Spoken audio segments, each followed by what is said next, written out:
साथियों, जब हमारे वैज्ञानिक किसी रॉकेट या स्पेसक्राफ्ट को अंतरिक्ष में किसी अन्य ग्रह पर खोज करने के लिए भेजते होंगे तो आपको भी अच्छा लगता ही होगा और इसके साथ ही उस एयरक्राफ्ट या रॉकेट के द्वारा मिलने वाली जानकारी का इंतजार करते होंगे। लेकिन आप जरा यह सोचिए, जिस समय से अंतरिक्ष में इन स्पेसक्राफ्ट को छोड़ा जाता होगा तब से और पहुंचने तक की प्रतिक्रिया क्या रहती होगी और इन्हें हर एक अलग ग्रह पर पहुंचने में कितना समय लगता होगा।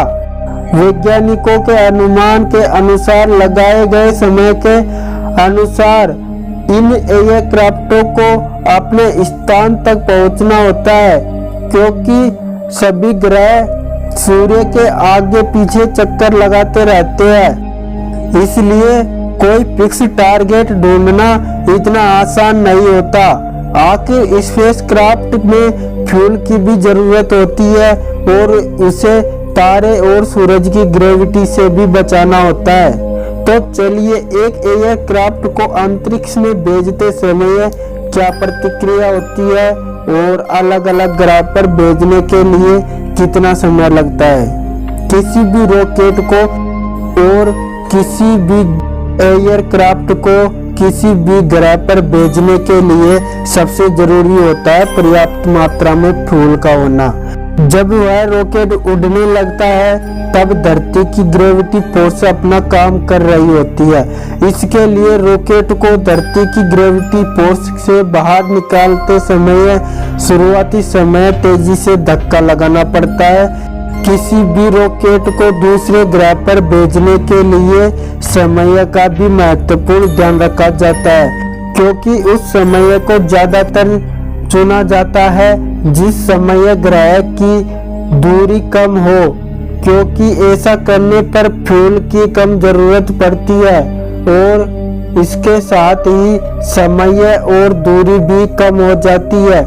2 साल में एक बार धरती और मंगल की दूरी बहुत कम होती है, इसलिए किसी रॉकेट को मंगल पर भेजते समय ऐसे ही समय का चयन किया जाता है। जब किसी स्पेसक्राफ्ट को इलेक्ट्रिकल ऑर्बिट में लॉन्च किया जाता है तब कुछ समय इस प्रकार का होता है। तब रॉकेट अपने टारगेट पॉइंट तक पहुंचता है, तब तक वह ग्रह भी उसी स्थान पर पहुंच जाता है जिस पर लॉन्च करने के लिए एक स्पेसक्राफ्ट या रॉकेट को भेजा गया था। लेकिन वीनस और मरकरी जैसे ग्रहों पर चैलेंज और भी कठिन हो जाता है, क्योंकि ये ग्रह सूर्य के बेहद पास होते हैं और इन ग्रहों पर रॉकेट के भेजने के समय सूर्य की ग्रेविटी का बेहद ध्यान रखा जाता है, क्योंकि कहीं सूर्य की ग्रेविटी उस रॉकेट या एयरक्राफ्ट को अपनी ओर आकर्षित न कर ले।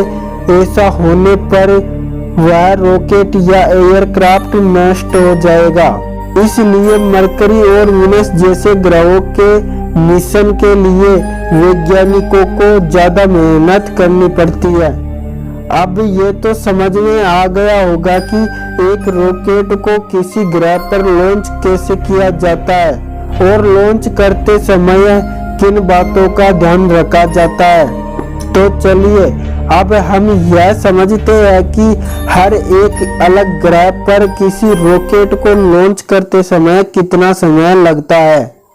इसीलिए हम पहले नंबर पर लेते हैं मरकरी ग्रह को, क्योंकि यह ग्रह सूर्य के सबसे नजदीक वाला ग्रह है और आज तक इस ग्रह पर सबसे कम मिशन को अंजाम दिया गया है। यही ग्रह हमारे सोलर सिस्टम का सबसे छोटा ग्रह है और इसी कारण इस ग्रह पर किसी रॉकेट या एयरक्राफ्ट को भेजना सबसे कठिन होता है और इसी कारण यह संभावना ज्यादा बनी रहती है कि कहीं सूर्य की ग्रेविटी ही उस रॉकेट या एयरक्राफ्ट को नष्ट ना कर दे।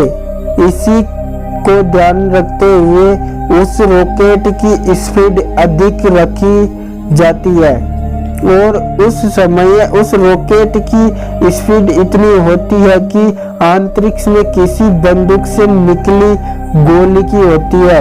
और मरकरी के केस में ऑर्बिट लगभग 310 मिलियन किलोमीटर लंबा पड़ेगा और रॉकेट की इस स्पीड को हमें ज्यादा रखनी होगी, लगभग 58 किलोमीटर पर सेकंड के हिसाब से।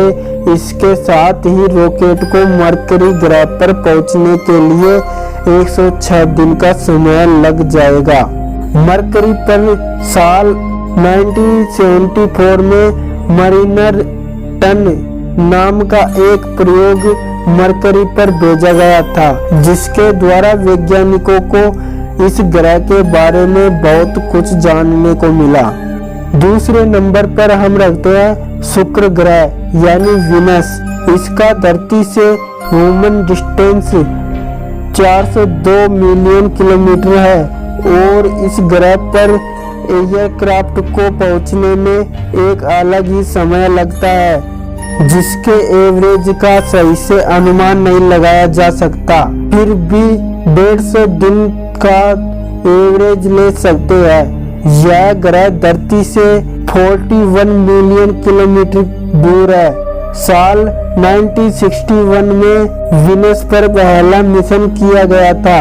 इस मिशन को पहुंचने में 97 दिन लगे थे, लेकिन इसके बाद 2006 में भेजा गया ESAS वीनस एक्सप्रेस को वीनस ग्रह की ऑर्बिट में पहुंचने के लिए 153 डेज का समय लगा था और इसके साथ ही एक मिशन में वीनस तक पहुंचने के लिए 463 दिन का समय लगा था। नेक्स्ट आता है मंगल ग्रह। यह वह ग्रह है जो आज के समय में सबसे ज्यादा चर्चा में है। यहाँ पर इंसानी बस्तियां बसाने के लिए भी अलग अलग प्रकार के मिशन किए जा रहे हैं, जो कि हमारी धरती से 56 मिलियन किलोमीटर दूरी पर है और आज की टेक्नोलॉजी के अनुसार मंगल पर पहुंचने के लिए लगभग 8 मंथ का समय लग जाता है।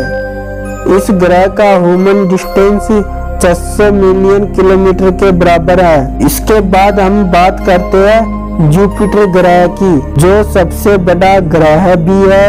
इसके साथ ही आउट ऑफ प्लेनेट में सबसे पहला ग्रह भी है। हमारी धरती से 620 मिलियन किलोमीटर की दूरी पर स्थित और अब तक किए गए सभी मिशन को जुपिटर तक पहुंचने के लिए लगभग एक अलग ही समय लगा है।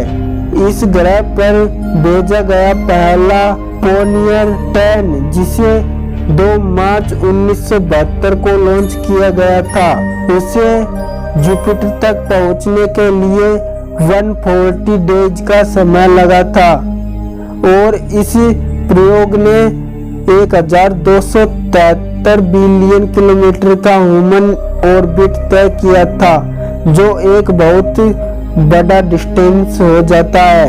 जुपिटर के बाद हमारे सोलर सिस्टम का सबसे बड़ा ग्रह सैटर्न, और यह ग्रह हमारी पृथ्वी से 1.277 मिलियन किलोमीटर की दूरी पर स्थित है और इस पर किए गए शुरुआती मिशन को इस ग्रह तक पहुंचने के लिए 6.5 इयर्स का समय लगा था। साल 1980 में वजर 1 को भी लॉन्च किया गया था। इसे सैटर्न तक पहुंचने में 1165 डेज लगे थे, यानी कि लगभग 3 साल का समय लगा था। इसके बाद वजर 2 को भेजा गया, उसे पहुंचने में लगभग 4 साल का समय लगा था। इसी ओर हम आगे बढ़ते हुए अगले नंबर पर रखते हैं यूरेनस ग्रह, जिसका मिनिमम डिस्टेंस 2720 मिलियन किलोमीटर का है। यह ग्रह हमारे सोलर सिस्टम का 7वां प्लेनेट है। यहाँ हमें पहुँचने के लिए 8.5 ईयर का समय लगा था। जो सफलता वॉयेजर 2 ने हासिल की। इसी ग्रह पर आज तक एक ही मिशन सफलता पूर्वक हो पाया है और अब हम इसके बाद रखते हैं आखिरी ग्रह नेपट्टून को। इसका हमारी पृथ्वी से मिनिमम डिस्टेंस 4.347 मिलियन किलोमीटर का है और आज तक इस ग्रह पर एक ही प्रयोग हो पाया है, क्योंकि आप अनुमान लगा चुके होंगे कि यह हमारी पृथ्वी से कितना दूर है। यहाँ केवल वॉयेजर 2 को ही आज तक पहुँचने में सफलता मिली है, जिसे पहुँचने के लिए 12.5 ईयर का समय लगा था और यह समय बहुत लंबा होता है। आप अनुमान लगाओ, अगर इतनी मेहनत और समय के बाद, क्योंकि पहली बात तो यह होती है कि उस एयरक्राफ्ट या रॉकेट को बनाने में लगाया गया समय और उसके बाद अपने लक्ष्य तक पहुंचने का समय, अगर इसके बाद भी मिशन फेल हो जाए तो वैज्ञानिकों का कितना मनोबल टूटता है। इसी को ध्यान में रखते हुए लॉन्च करने से पहले सभी चीजों का ध्यान रखा जाता है। अगर वीडियो पसंद आया हो तो लाइक शेयर जरूर करें और नेक्स्ट वीडियो देखने के लिए हमारे चैनल को सब्सक्राइब जरूर कर लें।